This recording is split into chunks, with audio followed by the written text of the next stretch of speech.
புதுச்சேரியில் உள்ள 7 தனியார் பொறியியல் கல்லூரிகளில் கல்வி கட்டணம் உயர்த்தப்பட்டுள்ளது. முன்பிருந்த கட்டணத்தை விட சுமார் 5000 ரூபாய் உயர்த்தப்பட்டுள்ளது. புதுச்சேரியில் போலி அறக்கட்டளை நடத்தி டிராவல்ஸ் உரிமையாளர்களிடம் ரூபாய் 3.75 கோடி மோசடி செய்த வழக்கில் 5 பேரை சிபிசிஐடி காவல்துறையினர் கைது செய்தனர்.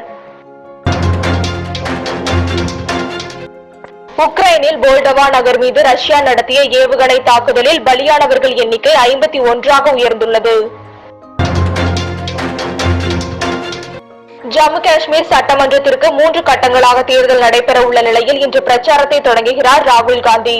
வரும் 18ஆம் தேதி முதல் கட்ட வாக்குப்பதிவு தொடங்குகிறது. கிருஷ்ணகிரி மாவட்டம் போச்சம்பள்ளி அருகே தனியார் பள்ளி பேருந்து புளிய மரத்தில் மோதி 15க்கும் மேற்பட்ட மாணவர்கள் படுகாயமடைந்தனர்.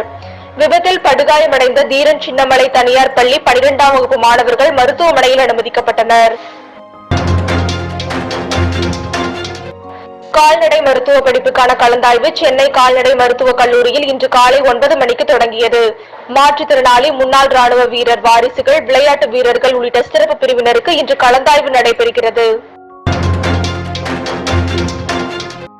புதுவையில் இருந்து டெல்லிக்கு இன்று காலை 9:55 மணிக்கு புறப்பட வேண்டிய ரயில் 3 மணி நேரம் தாமதமாக புறப்படும் என அறிவிக்கப்பட்டுள்ளது.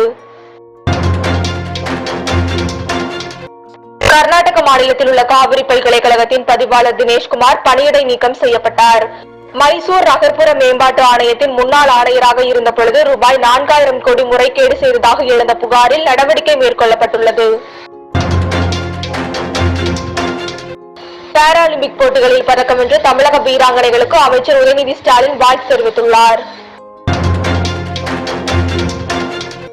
நடைபெற்று வரும் பாரா ஒலிம்பிக் போட்டிகளில் 53 தங்கம் உள்ளிட்ட 115 பதக்கங்களுடன் சீனா முதலிடம் பிடித்துள்ளது. 3 தங்கம் உள்ளிட்ட 20 பதக்கங்களுடன் 19வது இடத்தில் பிடித்துள்ளது இந்தியா.